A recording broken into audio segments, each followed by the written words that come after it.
So I've drawn a few more of the fronds in. I obviously closed my watercolour box before the paint was dry the other day when I'd been painting with Payne's Grey. So I've got Payne's Grey over here. So I've just added a touch of green into that. I think it's sap green, and I'm going to give impressions of these fronds. I'm not going to be too careful or precious with it, just to get the impression of the leaves. They are quite, as I said, they're fronds rather than leaves, so I don't want them to look too like leaves. They are overlapping. I'm going to keep mixing colour so they're not uniform colour. There's lights catching it differently. They all sit off boughs, so it's quite, don't want to get fiddly and overwork this. And like all trees, they don't just go sideways, they go forward. So I've made sure I've drawn a branch here that's coming forward over the top. There's a big mass through there. In fact, the fact that I've got Payne's Grey there might be really useful to get some depth of colour through there.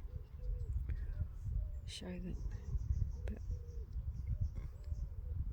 more green. So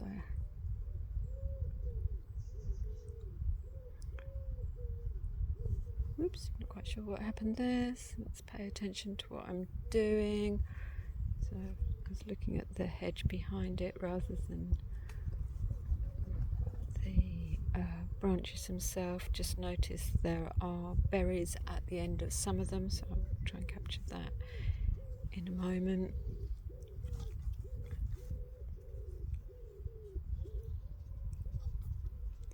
I want to keep this nice and loose, free flowing. It's a huge tree. Do not want to go on to the next page though, because my plan is to head off to draw the village church, St Mary's, which I haven't drawn for a while. Must be a few years, in fact, I think. So I'll be doing that later, maybe not today, but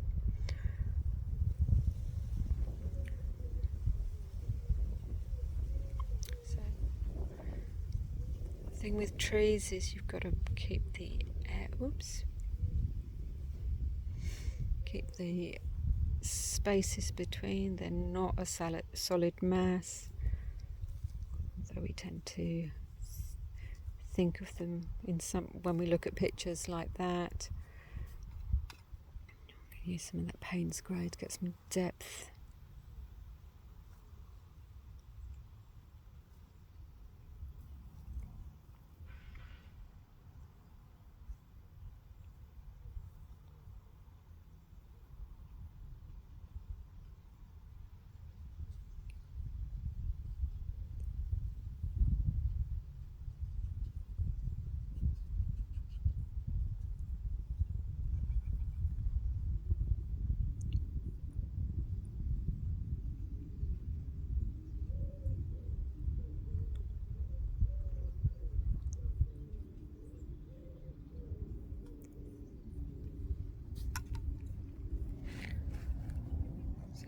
Need that to dry. You may have noticed I've drawn in the hedge behind, which I'm just going to put a really light wash on that. Use some of the same colour to keep the colour balance.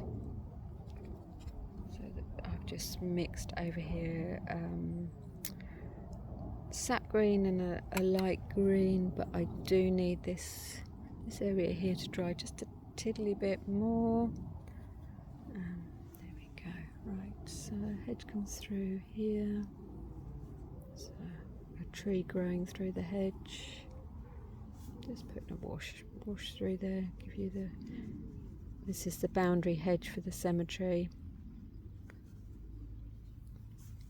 And of course, goes all the way through the tree, which is why I wanted similar colour but slightly different.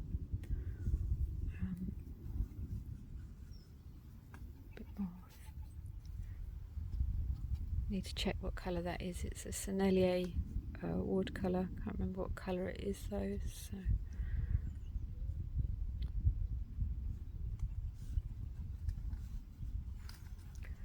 And then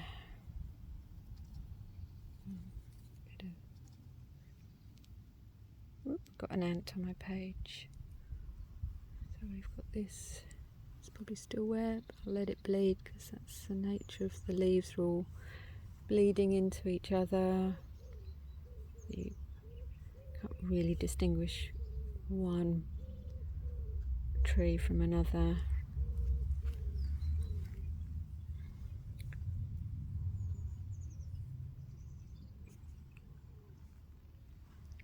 And then behind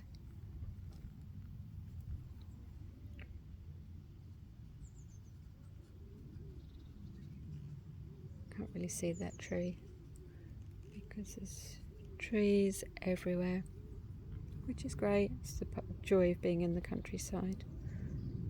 These are more traditional splodgy. Oh, must have a fingerprint there. So I've got the resist going on. Down.